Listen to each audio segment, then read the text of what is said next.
షాద్ నగర్ వైపు ఉన్న మన స్వర్గసీమ వెంచర్లో ప్లాట్లు కొన్న వాళ్ళంతా సంతోషంగా ఉన్నారు. ఒక్కసారి విజిట్ చేయండి.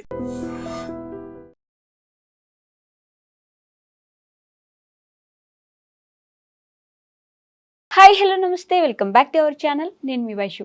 78వ స్వాతంత్ర దినోత్సవం జరుపుకుంటున్నాం కాబట్టి ఒక్కసారిగా వెనక్కి వెళ్తే 1947లో మనకి స్వాతంత్రం వచ్చిన తర్వాత మన దేశం ఎంతలా అభివృద్ధి చెందింది, ఎంతలా మార్పు వచ్చింది, ఇప్పుడు మనం మన స్వాతంత్రాన్ని ఎలా చూస్తున్నాం, ఎంతోమంది స్వాతంత్రాన్ని వినియోగించుకుంటున్నారు, ఈ విషయం గురించి మాట్లాడడానికి ఈరోజు నాతో పాటు సోషల్ యాక్టివిస్ట్ కృష్ణకుమారి గారు ఉన్నారు. మేడంతో మాట్లాడదాం. హలో మ్యామ్, నమస్తే. నమస్తే. బాగున్నారా? బాగున్నాను. స్వాతంత్ర దినోత్సవ శుభాకాంక్షలు మ్యామ్ ముందుగా. Thank you, same to you. అలాగే మన వీడియో చూస్తున్న అందరికీ స్వాతంత్ర దినోత్సవ శుభాకాంక్షలు. ఓకే. ముందుగా మనము స్వాతంత్రం వచ్చింది, కానీ స్వాతంత్రం రావటానికి ముందు ఎంతమంది త్యాగాలు చేశారు, ఎంతమంది కృషి చేశారు, ఎంతమంది జీవితాలు దారబోశారు అనేది చూసుకోవాలి. ఎంతమంది ప్రాణత్యాగాలు చేస్తే మనకి స్వాతంత్రం వచ్చిందనేది కూడా మనం ఖచ్చితంగా గుర్తు తెచ్చుకోవాలి. అయితే కొన్ని చేదు గుళికలు ఉన్నాయి, కొన్ని అద్భుత ఘట్టాలు ఉన్నాయి స్వాతంత్రోద్యమంలో. అద్భుత ఘట్టాలు తీసుకుంటే గనక అప్పట్లో బాలగంగాధర్ తిలక్ అని ఒక స్వాతంత్ర సమరయోధుడు ఉండేవాడు. ఆయన యువకులందరినీ ఒక చోటకి సమీకరించడానికి, వాళ్ళల్లో స్వాతంత్రోద్యమ స్ఫూర్తిని రగిలించడానికి ఫస్ట్ వినాయక పండుగలను ఎంచుకున్నారు ఆయన. అవును, వినాయక చవితి పండుగలు ఆయనే తీసుకొచ్చారు. అలాగే లాలా లజపతి రాయ్ అని ఆయన, బాలగంగాధర్ తిలక్, ఇట్లా లాల్ పాల్ బాల్ అని వీళ్ళు ముగ్గురు కలిసి చాలా చాలా ఉద్యమాలు చేసేవాడు. అలాగే గాంధీజీ సంగతి మస్తు చెప్పక్కర్లేదు. అలాగే చిన్నదైనా అప్పటికి ఇందిరాగాంధీ కావచ్చు, అలాగే నేతాజీ సుభాష్ చంద్రబోసు. ఆయన ఇంకొక రకమైన, అంటే వీళ్ళు చెప్తున్న మార్గంలో మనకి స్వాతంత్రం రాదు అని చెప్పి ఆయన ఇంకొక పోరాట మార్గం ఎన్నుకోవటం, భగత్ సింగ్ లాంటి వాళ్ళు ఇంకొక రకం పోరాట మార్గం ఎన్నుకోవటం, ఇట్లా అతివాదము మితవాదము సమ్మిళితంతో మన స్వాతంత్ర ఉద్యమం కొనసాగింది. సరే, దీనిలో కొన్ని దుర్ఘటనలు, ఇప్పుడు జలియన్ వాలాబాగ్ లాంటివి ఈ రోజుకి తలుచుకున్న మన గుండెలను పిండేసేలాగా ఉంటుంది. అలాగే గాంధీజీ తీసుకొచ్చిన పోరాట రూపాలు, దండి ఉప్పు సత్యాగ్రహం, ఇవన్నీ ఒక రకంగా సమీకరించడానికే. ఇప్పుడు వాళ్ళు ఉప్పు పైన పన్నేశారు. ఇప్పుడు సముద్రం ఉచితంగా ఇచ్చే, ప్రకృతి ఇచ్చే ఉప్పు మీద మీ పన్నేంట్రా అని చెప్పి ఆ రోజు మాట్లాడారు. అలాగే కొంతమంది విదేశీ వస్తువు బహిష్కరణ, అలాగే మేము పన్నులు కట్టము అని చౌరా చౌరీ అని చెప్పి ఒక ఉద్యమం జరిగింది. మేము పన్నులు కట్టాం, ఎందుకు కట్టాలి పన్నులు అని. ఇలా రకరకాల పేర్లతోటి ఎన్నో ఉద్యమాలు జరిగాయి. కొన్ని స్థానికంగా జరిగినాయి, కొన్ని రాష్ట్రాల వ్యాప్తంగా, కొన్ని దేశవ్యాప్తంగా జరిగిన సంఘటనలు ఉన్నాయి. ఇప్పుడు దండి ఉప్పు సత్యాగ్రహం అనేది దేశవ్యాప్తంగా జరిగింది. అలాగే క్విట్ ఇండియా ఉద్యమం నిన్నగాక మొన్న ఆగస్టు 9th రోజున మీరు మా దేశాన్ని విడిచిపోండి, క్విట్ ఇండియా అని చెప్పి క్విట్ ఇండియా ఉద్యమం. ఇట్లా మనకి చాలా ఉద్యమాల తర్వాత మనకి స్వాతంత్రం వచ్చింది. స్వాతంత్రం వచ్చిన తర్వాత మనం ఈ వచ్చిన స్వాతంత్రాన్ని, దానిలో ఒక అపశృతి ఏంటి అంటే ఈ దేశం రెండుగా విడిపోవటం. అది బాధాకరమైనప్పటికీ కూడా జరిగిపోయింది కాబట్టి మనం ఏమి చేయలేని దాన్ని. సరే, ఆ దేశం మన దేశం విడిపోయినాయి, మన దేశం వంతున మన దేశం అభివృద్ధి చెందుతూ ఉంది, వాళ్ళ దేశాన్ని వంతున వాళ్ళ దేశం. సరే, మధ్యలో కాశ్మీర్ విషయంలో గందరగోళం ఉన్నప్పటికీ కూడా సరే సాగుతూ ఉంది. మనం ప్రణాళికా సంఘం ద్వారా, పంచవర్ష ప్రణాళికల ద్వారా మన దేశంలో బెలాయి ఉక్కు కర్మాగారం అని, అలాగే రూర్కెలా ప్రాజెక్ట్ అని, ఇలా రకరకాల ప్రాజెక్టులు, భారీ ఉక్కు కర్మాగారాలు ఏర్పాటు చేసుకున్నాం మనం. అలాగే బహుళార్థ సాధక ప్రాజెక్టులు, బాక్రానంగల్ ప్రాజెక్ట్ అంటే ఈ మన నాగార్జున సాగర్ ప్రాజెక్ట్ అంటే ఇట్లాంటి నీటిపారుదల ప్రాజెక్టులు ఇట్లా అలాగే అసలు ఒకటేంటి అసలు ఒక ఒక కొత్త భారతదేశాన్ని సృష్టించడానికి ఆ రోజు రాజకీయ నాయకులు చాలా కష్టపడి త్యాగాలు చేసి ఒక రకంగా ప్రజలు కూడా త్యాగాలు చేసి మొత్తానికి ఈ దేశాన్ని ఇక్కడ దాకా తీసుకొచ్చారు. అయితే ఇప్పుడున్న పరిస్థితుల్లో మన భారతదేశం పరిస్థితి ఏంటి అని చెప్పి ఒకసారి ఆలోచించుకుంటే నిజంగా మనకి స్వాతంత్ర ఫలాలు అందరికీ దక్కాయా, అందరూ హ్యాపీగా ఉన్నారా ఈ స్వాతంత్ర్యంతో, ఈ దేశ సంపద అందరికీ సమానంగా పంచబడుతుందా అని కానీ మనం ఒకసారి పూర్తి అవలోకనం చేసుకుంటే గనక కాదు అనే సమాధానం వస్తుంది. అప్పట్లో దేశ సంపద చాలా అంటే జాతీయ ఉత్పత్తి తక్కువ ఉన్నప్పటికీ కూడా ఎక్కువ కార్యక్రమాలు జరిగాయి. ఇవాళ జీడిపి అని ఎక్కువ జీడిపి అనుకుంటే కూడా ప్రజలకు అందే దగ్గరికి వచ్చేసరికి పెద్దగా ఉపయోగం ఉండట్లేదు. పైగా అప్పులు భారతదేశం అయిపోయింది. ఇంకొకటి ఇకపోతే బాలిక అంటే విద్య మీద మనం ఎంత శ్రద్ధ పెట్టాము, ఆరోగ్యం మీద ఎంత శ్రద్ధ పెట్టాము అని చూసుకుంటే గనక మహిళల పరిస్థితి ఏంటి అని కానీ చూసుకుంటే ఒక రకంగా అనుకున్నంత కాదు కానీ మనం చాలా సాధించామని కూడా చెప్పొచ్చు. పరిస్థితితో పోలిస్తే మనం ఆ రోజు అసలు మహిళల్లో అక్షరాస్యత చాలా తక్కువ. మహిళా విద్యాభివృద్ధి కోసం చాలా పోరాటం చేయాల్సి వచ్చింది. మరి అలాగే స్కూళ్ళ వ్యవస్థ లేదు, రోడ్ల వ్యవస్థ లేదు, అన్నీ మనం అంటే బ్రిటిష్ వాడి వ్యాపారానికి పనికొచ్చే ప్రాంతాలను ఎన్నుకుని అక్కడ మాత్రమే అభివృద్ధి చేశాడు. ఇప్పుడు ఓడరేవులు వాళ్ళకి ప్రధాన అప్పట్లో మెయిన్ ట్రాన్స్పోర్ట్ కి అదే కాబట్టి వాడు ఏం చేశాడు, ఒక కలకత్తా, ఒక మద్రాసు, ఒక బొంబాయి, ఒక చెన్నై, మచిలీపట్నం పోర్టు, ఇవన్నీ ఇట్లాంటి చోట్ల డెవలప్ చేశాడు. ఈ డెవలప్ చేసిన చోట్లల్లా తనకి ఎంప్లాయీస్ కావాలి కాబట్టి స్కూళ్ళు పెట్టి చదివించాడు. సరే, ఏదేమైనప్పటికీ కూడా ఒక రకంగా అభివృద్ధి వచ్చిందనే, అప్పుడు కూడా అభివృద్ధి జరిగిందనే చెప్పొచ్చు. కాకపోతే మన సంపదలు కొల్లగొట్టారు, మన సంపదలను తీసుకుపోయారు, మన చేత కాకుండా పరాయి వాళ్ళతో పరిపాలించుకున్నామనే ఒక బాధ తప్పితే కొన్ని విషయాల్లో ప్లస్ జరిగింది. మనం ఇవాళ ప్రపంచంలో మనం కూడా ఒక మన పేరు వినిపిస్తుంది వాళ్ళ ప్రపంచంలో అంటే ఆ రోజు బ్రిటిష్ వాడు వేసిన బీజాలని చెప్పొచ్చు. వాటిని మనం పెంచుకుంటూ ఇక్కడ దాకా వచ్చాం. మహిళల పరిస్థితి చూస్తే బ్రిటిష్ వాళ్ళ కాలంలోనే ఒక రకంగా మహిళా అభ్యున్నతికి కూడా కాస్త బీజాలు పడినాయనే చెప్పొచ్చు. ఆడపిల్లల కోసం స్కూళ్ళు కట్టడం కావచ్చు, కాలేజీలు కట్టడం కావచ్చు, ఇట్లా రకరకాల పద్ధతుల్లో మహిళల పరిస్థితి కొంచెం ముందుకెళ్ళిందని కూడా చెప్పుకోవచ్చు. కానీ అభివృద్ధి చెందుతూ ఉన్న దేశంగానే ఎందుకు ఉండిపోయింది? అభివృద్ధి అదే ఇండియా ఇస్ డెవలపింగ్ కంట్రీ అని అంటారు, కానీ డెవలప్డ్ కంట్రీ అని ఎందుకు అన్నారు? అంటే మనకి జనాభా ఎక్కువ, అలాగే మన సంపద ఏదైతే ఉందో వాళ్ళు దోచుకోవటానికి వీలుగా మనల్ని అభివృద్ధి చేశారు తప్పితే మన ద్వారా అభివృద్ధి చెందిన దాన్ని అంటే వచ్చిన ఉత్పత్తిని ఆదాయాన్ని మనల్ని తిననివ్వాల, మన కంట్రీలో ఉండనివ్వాల, దాన్ని వాళ్ళు తీసుకెళ్ళారు. ఆంగ్లేయులు ఇప్పుడు వాళ్ళకి ఇక్కడ టీచర్లు కావాలి, టీచర్లను తయారు చేశారు. నర్సులు కావాలి, నర్సులను తయారు చేశారు. ఇంజనీర్లు కావాలి, ఇంజనీర్లు తయారు చేశారు. కానీ వీళ్ళందరి వల్ల వచ్చిన ఉత్పత్తిని మటుకు వాళ్ళే తీసుకెళ్లారు.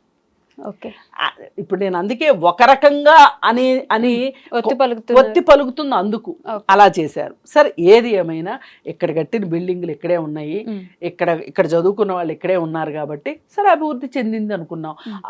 ఆ పునాదుల మీదనే మన అభివృద్ధి మొదలైంది అనుకుందాం. సరే, ఇప్పుడు చూసుకుంటే ఇప్పుడు ఒక రకమైన వాతావరణం ఉంది వాళ్ళ భారతదేశంలో. 77 స్వతంత్ర కాలంలో మనము మన దేశంలో చదువుకున్న మేధావుల్ని మనము నిలబెట్టుకోలేకపోయాం. చాలామంది ఇంజనీర్లు, డాక్టర్లు, టీచర్లు, రకరకాల వాళ్ళు వేరే దేశాలు వెళ్ళిపోయి స్థిరపడ్డారు. ఒక రకంగా బ్రెయిన్ డ్రెయిన్ జరిగిపోయింది. ఏదో పరంగా మంచి క్రీమ్ అంతా ఇప్పుడు మేధాశక్తి ఉన్న వాళ్ళంతా వెళ్ళిపోయారు. దానికి రకరకాల కారణాలు. మాకు ఇక్కడ సరిపడా వాతావరణం లేదనో, లేకపోతే వర్క్ కల్చర్ లేదనో, లేకపోతే మాకున్న తెలివికి తగ్గట్లు మేము పరిశోధనలు చేసుకుంటానికి అవకాశం లేదనో. ఇప్పుడు ఒక శాస్త్రవేత్త మన దేశంలో ఉన్నాడు అనుకోండి, అతనికి ఏ అవార్డు రాదు. అదే అమెరికా వెళ్ళాడు అనుకోండి, అక్కడ చేసిన పరిశోధనల ఫలితంగా అక్కడ నోబెల్ ప్రైజులు వచ్చిన వాళ్ళు కూడా ఉన్నారు, మన దేశం వాళ్ళే. ఇట్లా డాక్టర్స్కి బోలెడు అవార్డులు రావటం కావచ్చు, ఇలా జరిగినాయి. ఏదైనా సరే అలా వెళ్ళిన వాళ్ళు కూడా మళ్ళీ మాతృదేశం మీద ప్రేమతోటి ఎంతో కొంత ఇక్కడ ఏదో ఒకటి చేస్తున్నారు. దేశానికి తిరిగి ఇవ్వాలి అనే కాన్సెప్ట్, గుడ్లో మల్లగా ఏదో చేస్తున్నారు. అయితే ఇప్పుడున్న ప్రజెంట్ సిచ్యువేషన్లో ఈ టెక్నాలజీ మన మీద బాగా దూసుకుని రావటం వల్ల, పైగా మన దేశంలో ఎన్నో రకాల జాతులు, ఎన్నో మతాలు, ఎన్నో కులాలు, ఎన్నో ఉపకులాలు, ఇట్లా రకరకాల, ఇది ఒక అరణ్యం మాదిరి ఉంటుంది. ఇప్పుడు అరణ్యంలో చెట్లు ఎన్ని రకాల చెట్లు ఉంటాయి, ఎన్నో రకాల చెట్లు ఉంటాయి. అట్లాగే ఇక్కడ కూడా రకరకాల తెగల మనుషులు, వీళ్ళందరి మధ్యలో సమన్వయం చెయ్యకపోవటము. ఈ రోజుకి కరెంట్ లేని ఊళ్ళు ఉన్నాయంటే ఆశ్చర్యం వేస్తుంది. ఈ రోజుకి స్కూల్ లేని ఊర్లు ఉన్నాయంటే ఆశ్చర్యం వేస్తుంది. ఈ రోజుకి రోడ్లు లేని ఊర్లు ఉన్నాయంటే ఇక్కడ కూర్చున్న సిటీలో కూర్చున్న వాళ్ళకి ఆశ్చర్యం అనిపిస్తుంది. కానీ ఇది కఠిన వాస్తవం. మరి ఎందుకు ఇలా జరిగింది అంటే, ఒక అమెరికన్ రచయిత్రి ఒక ఆవిడ మన భారతదేశం గురించి ఏమని వర్ణిస్తుంది అంటే, ఓ పక్కన ర్యాకెట్ లాగా భారతదేశం దూసుకెళ్ళిపోతూ ఉంటే, ఇంకో పక్కన ఎడ్ల బండిలో ప్రయాణం చేస్తూ ఉంటే, ఇంకో పక్కన ఇంకొక కార్లు, విదేశీ కార్లు, స్వదేశీ కార్లు రయ్యమని దూసుకుపోతూ ఉంటే, ఇట్లా రకరకాల మనకి దృశ్యాలు భారతదేశాన్ని తలుచుకోగానే ఇలాంటి రకరకాల దృశ్యాలు కనిపిస్తాయి. అంతేగాని ఒక యూనిఫామిటీ అనేది ఉండదు అని చెప్పింది.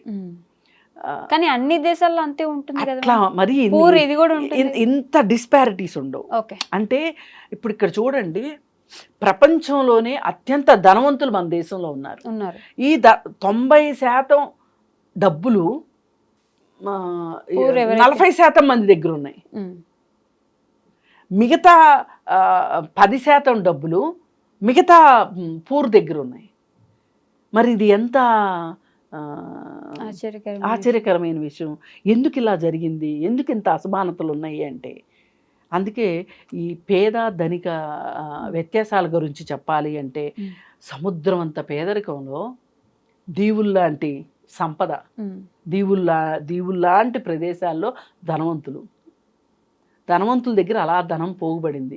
ధనికులు ఎప్పుడు ధనికులే అవుతూ ఉంటారు, అది పేదవారుగానే ఉంటారు. అందుకే సముద్రం లాంటి పేదరికంలో దీవుల్లాంటి ధనికులు ఉన్నారు అని చెప్పుకోక తప్పట్లేదు.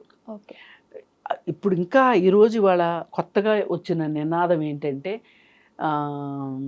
ఒకప్పుడు ఆంగ్లేయుల్ని ఎలా అయితే పారద్రోలేమో, ఆంగ్లేయులు మన సంపదనంతా ఎట్లా దోచుకుని తిన్నారో, ఇవాళ గుజరాత్ వాళ్ళు వచ్చి హైదరాబాద్లో అలా దోచుకుంటున్నారని గో బ్యాక్ గుజరాత్ అని ఒక స్లోగన్ స్టార్ట్ అయింది. గో బ్యాక్ గుజరాత్ అని. ఇక్కడ అన్ని వ్యాపారాల్లోనూ గుజరాతీలే ఉంటున్నారు. లోకల్ వాళ్ళు కంటే కూడా వాళ్ళే ఎక్కువ పెత్తనాలు చేస్తున్నారు. ఇప్పుడు ప్రతి వ్యాపారంలోనూ గుజరాతీలదే పైచేయిగా ఉంటుంది, లోకల్ వాళ్ళని తొక్కేస్తున్నారు అని చెప్పి. ఒకప్పుడు తెలంగాణని ఆంధ్ర వాళ్ళు తొక్కేసేవాళ్ళు అని చెప్పి ఉద్యమాలు వచ్చినాయి కదా. మరి ఆంధ్ర వాళ్ళు తొక్కేస్తేనేమో వీళ్ళకి బాధ అయ్యింది, మరి గుజరాతీ వాడు తొక్కేస్తుంటే అంటే చూడండి పరిణామం ఎలా ఉంటుందో ఎక్కడి నుంచి మన భారతదేశం ఎక్కడి నుంచి ఎక్కడికి వచ్చింది. ఇప్పుడున్న పరిస్థితిలో ఇవాళ మనం మాట్లాడుకుంటున్న విషయం ఏంటి, గో బ్యాక్ గుజరాత్ అనేది మాట్లాడుకుంటాం. అలానే ఇండియన్స్ ఎవరైనా గో బ్యాక్ ఇండియన్స్ అంటే మన వాళ్ళే CEOs గా ఉన్నారు బయట, పెద్ద పెద్ద కంపెనీస్ కి మన వాళ్ళే CEOs, మన వాళ్ళే బయట ఏలుతున్నారు కాబట్టి మన వాళ్ళని పంపించేస్తామంటే అదే కదా వైచిత్రి. ఇప్పుడు తెలంగాణలో ఉన్న ఆంధ్ర వాళ్ళు వెళ్ళిపోండి అన్నారు. ఒకసారి ఇట్లాగే నేను విజయవాడ ప్రాంతం మనిషిని అని చెప్పి మీరందరూ ఎప్పుడో ఏదో ఒక రోజు వెళ్ళిపోవాల్సి వస్తుంది అన్నారు. అంటే నేను చాలా కరుగ్గా ఏం చెప్పాను అంటే, ప్రపంచంలో ఉన్న తెలంగాణ వాళ్ళందరూ హైదరాబాద్కి తెలంగాణకు వచ్చేస్తే వాళ్ళందరూ వచ్చేసిన మరుక్షణం నేను ఖచ్చితంగా వెళ్ళిపోతానని చెప్పాను. అది జరిగిద్దా? ఖచ్చితంగా జరగదు. అందుకే అలా తిక్కగా మాట్లాడిన వాళ్ళకి మనం అంతకంటే తిక్కగా సమాధానం చెప్పాల్సిన, గడుగ్గేలాగా సమాధానం చెప్పాల్సి ఉంటుంది అనమాట. అందుకని నేను ఇలా ఈ గో బ్యాక్ గుజరాత్ అన్నదాన్ని నేను సమర్థిస్తున్నానని కాదు, కానీ ఏది ఏమైనా వాళ్ళు ఎక్కువ వ్యాపార మనస్తత్వంతో ఉండి వ్యాపారం చేసుకుంటున్నారు, ఇక్కడ దోపిడీ చేస్తున్నారు అనేది ఒక మాట. అంటే ఏది ఎల్లకాలం ఒకేలాగా ఉండదు. ఇవాళ పరిస్థితులు కూడా ఇలా ఉండవు. ఇవాళ చూడండి, అమెరికా మన పైన ట్రంప్ టారిఫ్ యుద్ధం ప్రకటించాడు మన మీద. 25%, అది 25 నుంచి ఇప్పుడు ఇంకా ఎక్కువ 50% చేశాడు. ఇప్పుడు గగ్గోలు కింద ఉంది. వాడేదో మన నేర్పిద్దాం అనుకుంటే వాడిని నేర్పించడానికి అక్కడ లోకల్ వాళ్ళు తయారయ్యారు. ఇప్పుడు వీధి పోరాటాలు జరుగుతున్నాయి అక్కడ. నువ్వు ఎలా మాకు ఇలా రేట్లు పెరిగిపోతే ఎట్లా అని చెప్పి వాళ్ళు గొడవ చేస్తున్నారు. అందుకని ఏంటి అంటే ఇది అంత ఈజీ కాదు. ఈరోజు మనం ఏదో అనేసేద్దాము అంటే అవ్వదు. నేను ప్రపంచం ఆధిపత్యం ఈ టారిఫ్లు వేయటం ద్వారా అందరూ నా దగ్గరికి బతిమలాటకు వచ్చేస్తారు, అందరూ నా చేతి కిందకు వచ్చేస్తారు. అమెరికా సూపర్ పవర్ అంటే ఈ టారిఫ్లు ఇవన్నీ తీసుకుంటే అప్పుడు అమెరికా ఆదాయం పెరిగితే సూపర్ పవర్ అయిపోద్ది అని అనుకుంటున్నాడు ట్రంప్. అది ఎంత ఉల్టా పల్టా అవుతుంది. ఇప్పుడు భారతదేశం మందులు ఇవ్వలేదు అనుకోండి, సపోజు అమెరికాలో ప్రజారోగ్యం ఏమవుతుంది? జనాలు ఊరుకుంటారా? ఊరుకోరు. అంతర్యుద్ధం వస్తుంది అక్కడ. ఇప్పుడు మనం మందులు ఇస్తున్నాం, ప్రస్తుతం ఎగుమతి చేస్తున్నాం. ఇవే మందుల్ని మనం ఎగుమతి చేయలేదు అనుకోండి, అనుకుందాం పోనీ, అనుకుంటే ఏమవుతుంది? అక్కడ ఒక్కొక్కరికి ఏదో ఒకటి వస్తుంది. అంటే వాళ్ళు 5 సంవత్సరాలు పట్టుద్ది వాళ్ళు మందులు సంపాదించుకోవాలి అనుకుంటే, తయారు చేసుకోవాలి అనుకుంటే 5 సంవత్సరాలు పట్టుద్ది. అల్లుడు వచ్చిందాక అమావాస్య ఆగుతుందా? ఆగదుగా. మరి అందుకని ఏంటి అంటే ఇవాళ మన భారతదేశం కూడా చెప్పుకోదగ్గ అభివృద్ధిని సాధించింది. కాకపోతే ఒక్కటే బాధ ఏంటి అంటే అందరికీ సమానంగా పంచబడలేదు. ఇది మాత్రమే కొరత. మన దేశం ఏ దేశానికి తక్కువ కాదు, తీసిపోయింది కాదు, కానీ సంపద కొంతమంది చేతుల్లో కేంద్రీకృతం అవుతుంది, పోగుపడుతుంది సంపద. సహజ వనరుల్ని, ఇప్పుడు ఒక సంపద ఎట్లా వస్తుంది? సహజ వనరులను బట్టి సంపద వస్తుంది. సహజ వనరుల్లో మనుషులు కూడా ఉండాలి. మనుషులు కూడా సహజ వనరుల కిందే వస్తారు. ఈ సహజ వీళ్ళందరూ కలిసి చేసింది ఒక వాటా ప్రకృతికి ఇవ్వాలి. ఇప్పుడు పొల్యూషన్ కంట్రోల్ అంటే ప్రకృతికి ఇచ్చినట్టే కదా వాటా. రోడ్ల పక్కన చెట్లు వేశారు అంటే ప్రకృతిని కాపాడుకున్నట్లే కదా. ఓ పక్క ప్రకృతి నుంచి వచ్చిన దాన్ని మనం అనుభవిస్తూ ప్రకృతికి కూడా ఇస్తూ ఈ సమన్వయంతో ముందుకెళ్ళడమే మానవాల యొక్క లక్ష్యం కావాలి. అలా కాకుండా స్వార్థంగా నేనే తినాలి, నేనే ప్రపంచ కుబేరుడి లిస్టులో నేను ఉండాలి అని ఆలోచించి విపరీతంగా రేట్లు పెంచి విపరీతంగా జనాల నుంచి దోపిడీ చేయడం మట్టుకు కరెక్ట్ కాదు. అలాగే ప్రకృతి వనరులను కూడా దోచుకుని వాళ్ళు అంత ధనవంతులు అవుతున్నారు. ప్రకృతిని దోచుకోవద్దు. ప్రకృతి మన అందరి అవసరాలకి సరిపడా ఇస్తుంది కానీ అవసరానికి ఇస్తుంది కానీ ఆశకి ఇవ్వదు, దురాశకి అసలే ఇవ్వదు. అందుకని ఆశ దురాశలకు వెళ్లకుండా అవసరాల వరకు మన ఫ్యూచర్ జనరేషన్స్ కోసం కూడా ఉంచుతూ మన ప్రకృతిని కాపాడుకుంటూ సమాజాన్ని కాపాడుకోవాలి. కనీసం ఈ 78వ స్వాతంత్ర దినోత్సవం నుంచి అయినా సరే ప్రతి మనిషి ఇలా పక్క మనిషి గురించి కొంచెం, నేనే కాదు ఈ సంపదకి నా పక్కనున్న వాళ్ళు కూడా వాటాదారులే అనే ఒక జ్ఞానాన్ని పెంచుకుని విశ్వమానవుడిగా అవ్వాలని కోరుకుందాం. Okay ma'am, thank you. నిజంగా ప్రస్తుతం ఉన్నటువంటి సమాజం దేనికి ప్రయారిటీ ఇస్తుంది? ఆర్థిక సంబంధాల చుట్టూ మాత్రమే తిరుగుతోంది. మళ్ళీ ఎన్నికలంగానే చాలా విరక్తి కలుగుతాను. మంచి అనిపిస్తుంది కదా, లేడీస్ కూడా ఛాలెంజింగ్ జాబ్స్ చేసినప్పుడు చాలా బాగుంటది. ఫుడ్ డెలివరీ ఇవ్వటానికి వెళ్ళినటువంటి డెలివరీ బాయ్ అనిల్ పై కళ్ళ ముందు